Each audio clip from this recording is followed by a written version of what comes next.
नमस्कार, हरियाणा डायरी में आपका स्वागत है। मैं हूं आपके साथ अभिनय सिंह चौहान। हरियाणा के मुख्यमंत्री नायब सिंह सैनी ने श्री गुरु नानक देव जी की जयंती के पावन अवसर पर नई दिल्ली स्थित गुरुद्वारा श्री बंगला साहिब में शीश नवाया। इस बारे में एक सोशल मीडिया पोस्ट में सीएम सैनी ने लिखा कि श्री गुरु नानक देव जी की जयंती के पावन अवसर पर नई दिल्ली स्थित गुरुद्वारा श्री बंगला साहिब में शीश नवाकर मन को दिव्यता और शांति का अनुभव हुआ। श्री दरबार साहिब में माथा टेक कर देशवासियों की सुख समृद्धि हेतु अरदास की। इस अवसर पर प्रसाद ग्रहण कर कृतज्ञता और संतोष की असीम अनुभूति हुई।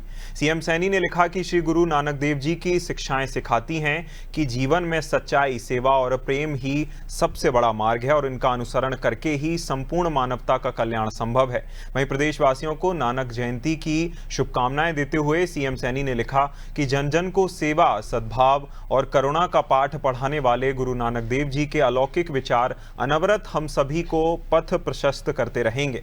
आइए उनके आदर्शों को अपने जीवन में आत्मसात करें और समाज में शांति, सद्भाव एवं सेवा की भावना को प्रबल बनाएं।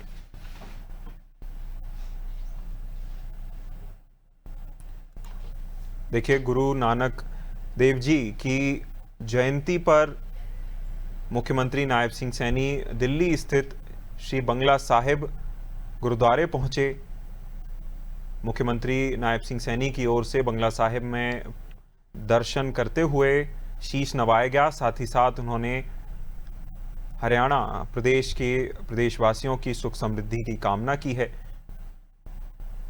मुख्यमंत्री नायब सिंह सैनी ने एक सोशल मीडिया पोस्ट के माध्यम से गुरु नानक देव के जो जीवन सिद्धांत थे और साथ ही साथ उनकी दी गई शिक्षाओं को लेकर सोशल मीडिया पोस्ट के माध्यम से अपने विचार व्यक्त किए।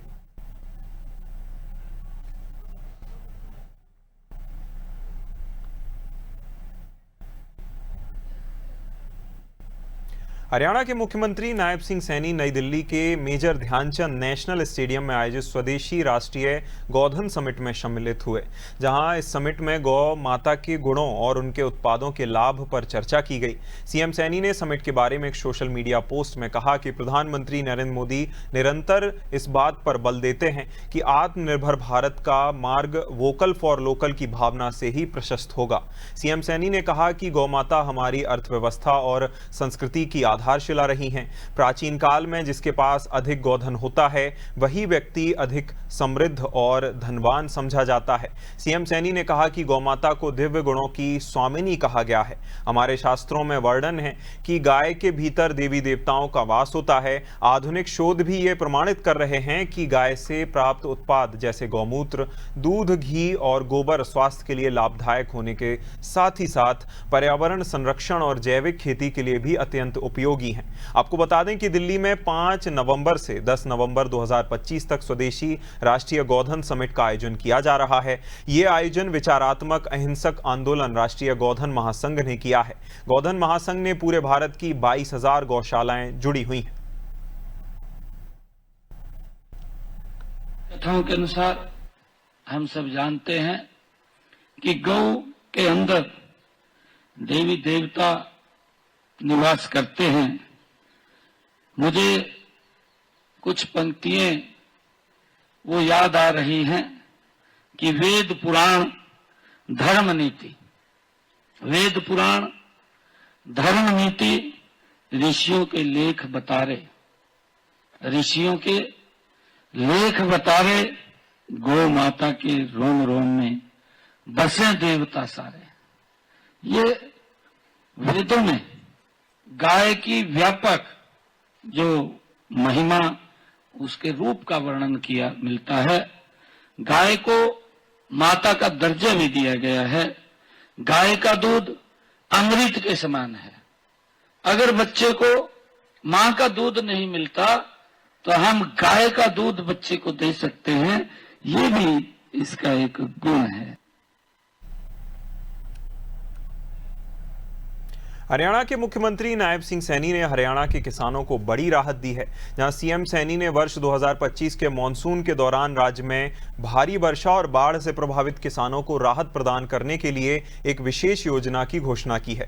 इस योजना के तहत हरियाणा के सभी कृषि ट्यूबवेल उपभोक्ताओं के जुलाई 2025 से दिसंबर 2025 की अवधि के बिल का भुगतान 6 माह के लिए स्थगित कर दिया गया है। अब जुलाई 2025 में जारी बिजली बिल जनवरी 2026 में देय होंगे। इसी प्रकार अगस्त 2025 के बिजली बिल फरवरी 2026 में और दिसंबर 2025 के बिल जून 2026 में देय होंगे। इस निर्णय से राज्य के 7 लाख से ज्यादा किसान लाभान्वित होंगे। राज्य सरकार ने यह भी स्पष्ट किया है कि ये अवधि के दौरान UHBBN और DHBBN किसी भी किसान से विलंब अधिभार नहीं लेंगे। इस संदर्भ में बिजली निगमों पर पड़ने वाले वित्तीय बोझ को हरियाणा सरकार वहन करेगी। जहां यह निर्णय भारी वर्षा एवं बाढ़ से प्रभावित किसानों को तात्कालिक आर्थिक राहत प्रदान करने के उद्देश्य से लिया गया है, ताकि किसान अपनी कृषि गतिविधियों को पुनः आरंभ कर सकें।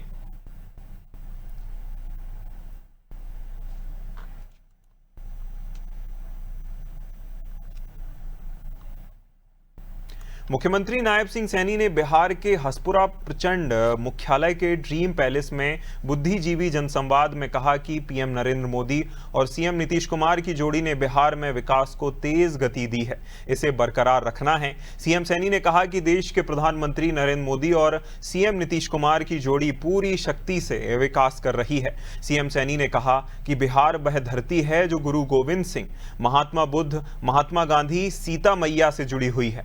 विपक्ष पर निशाना साधते हुए सीएम सैनी ने कहा कि तेजस्वी यादव नौकरी के बदले जमीन लिखवा लेते हैं, वह कहां से हर परिवार को नौकरी देंगे। सीएम सैनी ने दावा किया कि 2005 के पहले वाला जंगल राज बिहार की जनता को मंजूर नहीं है। छठी पर्व को राहुल गांधी नाटक कहते हैं, जहां जिसे हम साक्षात देवी मानकर पूजा करते हैं।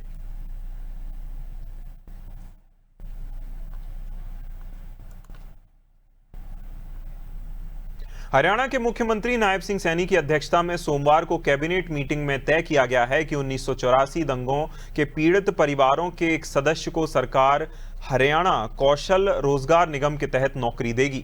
इसके अलावा 9 साल से pending Haryana teachers transfer policy 2025 को मंजूरी दी गई है। इस पॉलिसी से जोन का कॉन्सेप्ट हटा दिया गया है। अब टीचर कोई भी स्कूल चुन सकते हैं। कैबिनेट मीटिंग के बाद प्रेस कॉन्फ्रेंस में मुख्यमंत्री नायब सिंह सैनी ने कहा कि सभी ओवरटाइम कार्य स्वैच्छिक रहेंगे। सामान्य मजदूरी दर से दोगुना ओवरटाइम दिया जाएगा। पंजाब ग्राम शामलात भूमि नियमों में संशोधन को मंजूरी दी गई है।